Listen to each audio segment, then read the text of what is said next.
commission rapporteur. Je suis, vous le savez, favorable à la relance du nucléaire.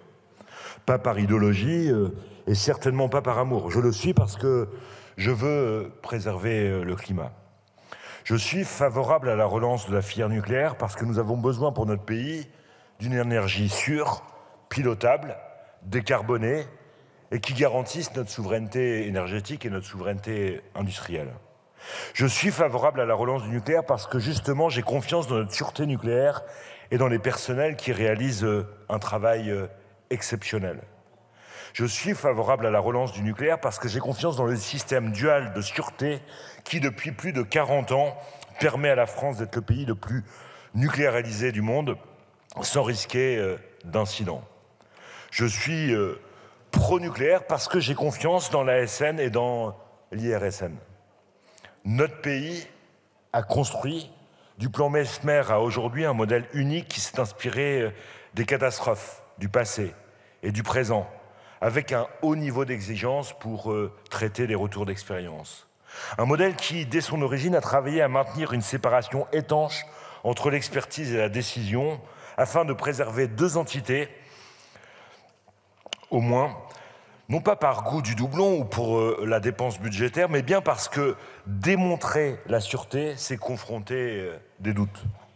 Ce modèle, organisé autour de l'ASN et de l'IRSN, a su au fil des années intégrer la participation du public, garantir la transparence de l'information, avec les CRI notamment, dans lesquels j'ai siégé pendant de nombreuses années. Il a été à la pointe de la recherche scientifique, questionnant les pratiques de l'exploitant, allant plus loin que les recommandations usuelles et permettant de débattre sereinement de la place d'une telle technologie et du risque que nous sommes prêts à prendre, y compris dans un échange démocratique.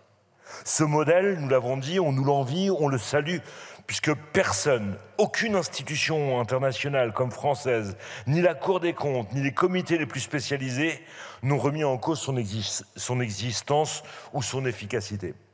Pourtant, depuis un an désormais, nous assistons à un triste feuilleton qu'on pourrait qualifier de comique s'il n'était pas aussi sérieux.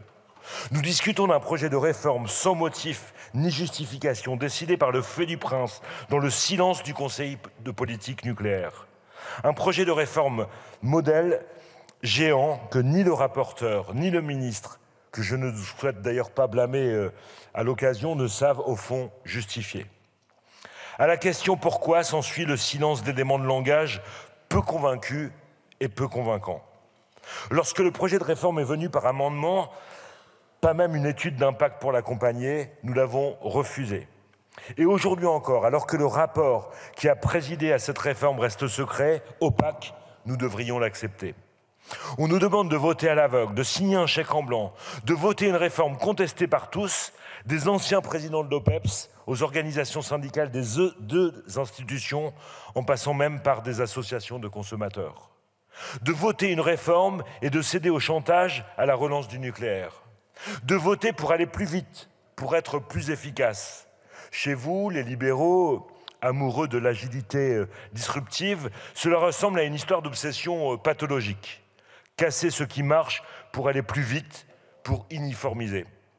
Casser notre modèle de sûreté en pleine relance de la filière, alors que la charge de travail est inédite pour les personnels et que les défis de recrutement font peser sur toute l'industrie de l'énergie une pression sans précédent. Casser enfin en pleine confiance du pays dans l'énergie nucléaire, un modèle qui rassure et que nos concitoyens savent n'être pas synonyme de complaisance. Il y a dans cette réforme tous les ingrédients du fiasco. Un manque de travail, une absence de justification, des motifs de désorganisation des personnels responsables de notre sécurité à tous et surtout l'envie pour le chef de l'État de transformer notre sûreté nucléaire en un grand accompagnateur du business de l'énergie. Il y a aussi des intentions inavouables, celles des économies budgétaires. Les ressources de l'IRSN ont connu une chute de près de 10% en 10 ans et la fusion pourrait être l'occasion de nouvelles coupes budgétaires. Ce risque est réel et il est dangereux au moment même où l'IRSN connaît une vague de départ et que l'ASN peine aussi à recruter. Je ne voudrais pas vous faire le procès de dire que vous êtes fous de porter une telle réforme à un tel moment. Je dirais simplement que vous êtes inconscients. Qu'allons-nous accélérer en désorganisant? La certitude de provoquer des retards dans l'instruction des dossiers, de laisser passer des failles, de renforcer le sentiment anti-atome dans le pays. Écoutez, monsieur le ministre, je terminerai par là pour raccourcir le propos. Vous devriez vous inquiéter quand des personnalités comme moi ou comme Sainte-Huile, attachées à la relance de la filière, vous disent qu'il faut douter sur l'efficacité de cette réforme. Merci, écoutez ceux qui doutent. La sûreté a besoin de dualité, de confrontation, de débat. Démonter la sûreté, c'est douter, pas être assertif. Je vous remercie.